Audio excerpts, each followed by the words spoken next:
እንደምን አላችሁ? እኔ አለው እግዚአብሔር ይመስገን ደህና ነኝ። ዛሬም በጠቃሚና በአዲስ ፕሮግራም በድጋሜ ተገናኝተናል። በዛሬው የጤና ፕሮግራማችን ላይ የምንመለከተው የሆድ ድርቀትን ችላ የምንል ከሆነ የሚያስከትልብንን 10 አስከፊ የሆኑ ጉዳቶችን በዚህ ቪዲዮ ላይ እነግራችኋለሁ ማለት ነው። ይህ የጤና ትምህርት ታዲያ ለበርካታ ሰዎችም እንዲደርስ ሁላችሁም በቅንነት ላይክ እና ሼር እያደረጋችሁ ሌሎችንም አስተምሩ አሳውቁላለሁኝ። ላይክ እና ሼር ሳታደርጉ እንዳትጀምሩ ጥያቄያችሁን በኮመንት ላይ አስፍሩልኝ። በቀጥታ ወደ ጤና ትምህርታችን የማልፍ ይሆናል።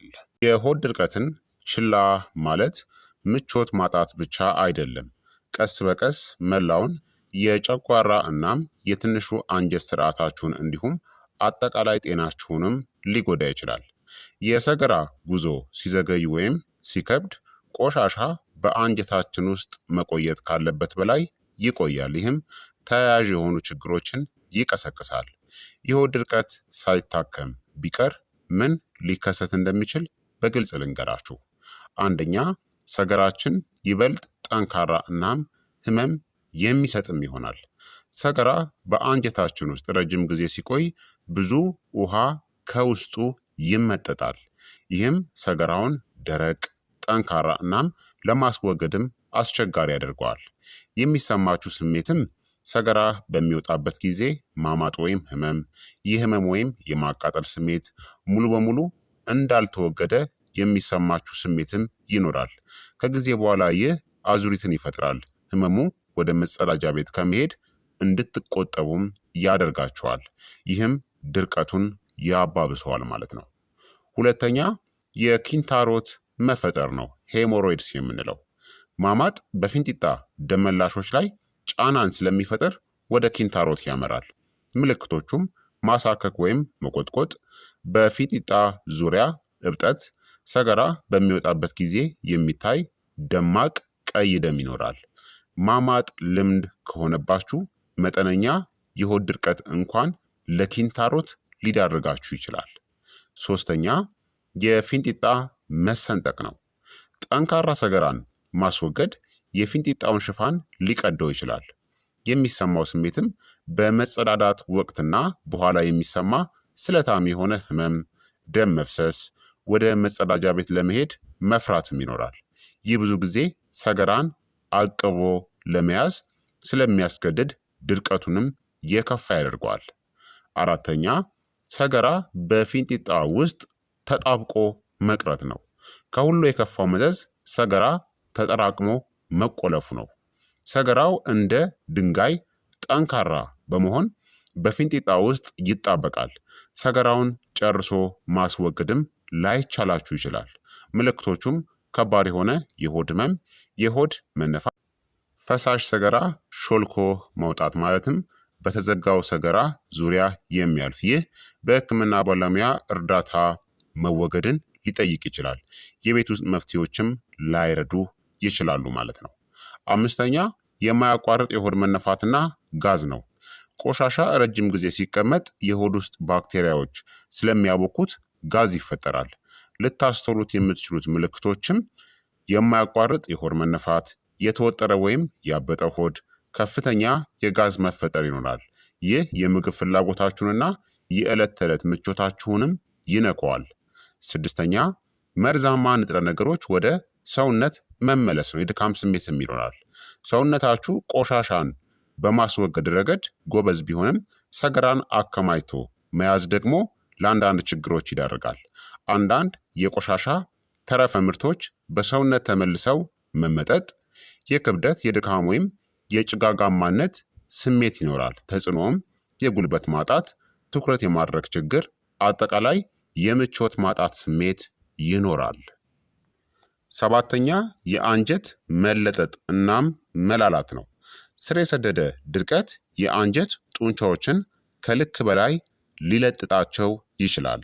በውጤቱም ሰገራን የመግፋት አቅም መቀነስ፣ ከጊዜ በኋላ ሰገራን የማስወገድ ሂደት በጣም ይዘገያል። ይህ አልፎ አልፎ የሚከሰትን ድርቀት ወደ ዘላቂ የጤና ችግርም ሊቀይረው ይችላል። ስምንተኛ፣ የፊንጢጣ መውረድ ወይም ውልቃት ነው። ተደጋጋሚ ማማጥ ለፊንጢጣ መውረድ ወይም መውለቅ ሊዳርግ ይችላል። ምልክቶቹም ከፊንጢጣ የሚወጣ የሰውነት ክፍል ወይም ደግሞ ቲሹ ይኖራል።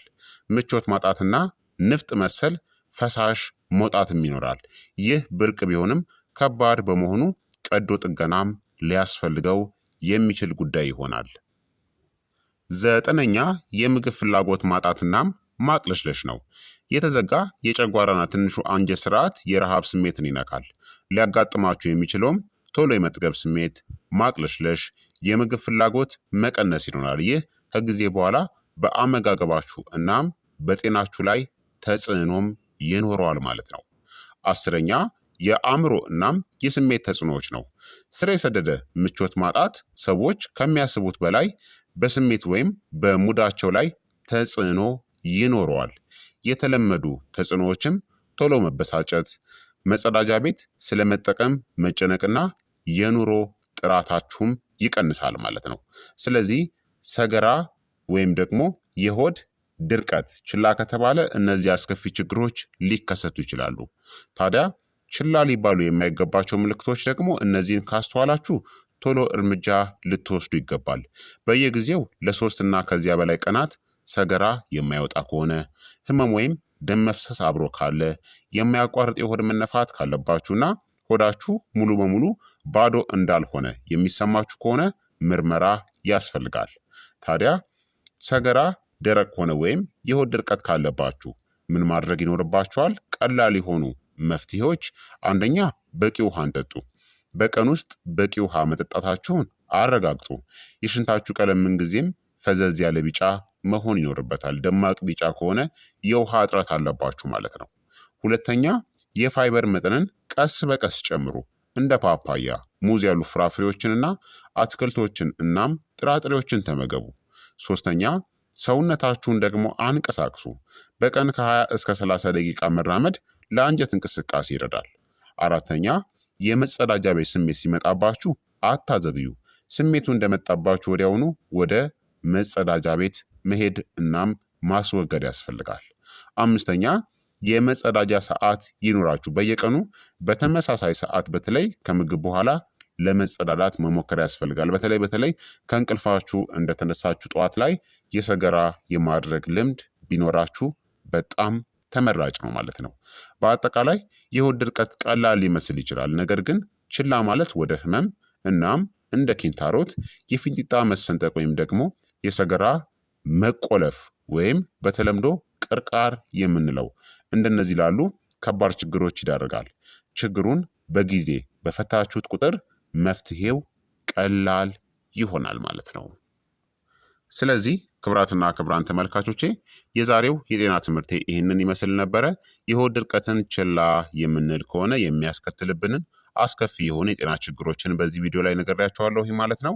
ስለዚህ ሰገራችሁ ሳይወጣ 3 ቀን እናም ከዛ በላይ የሚቆይ ከሆነ በፍጹም ጤናማ ናችሁ ማለት አይደለም። ከባድ የሆነ የሆድ ድርቀት እንዳለባችሁ አመላካች ስለሆነ ቶሎ ብላችሁ ምርመራ ማድረግ ወይም ደግሞ ወደ መፍትሄው መሄድ ያስፈልጋል ማለት ነው። ስለዚህ ላይክ እና ሼር እያደረጋችሁ ይህንን ቪዲዮ ለሌሎችም አድርሱ፣ አስተምሩ፣ አሳውቁ እላለሁኝ። በቀጣይ የጤና ትምህርት እስከምንገናኝ እኔንም እናንተንም ቸር ያቆየን። መልካም ጊዜ፣ መልካም ቆይታ። ቻው ቻው።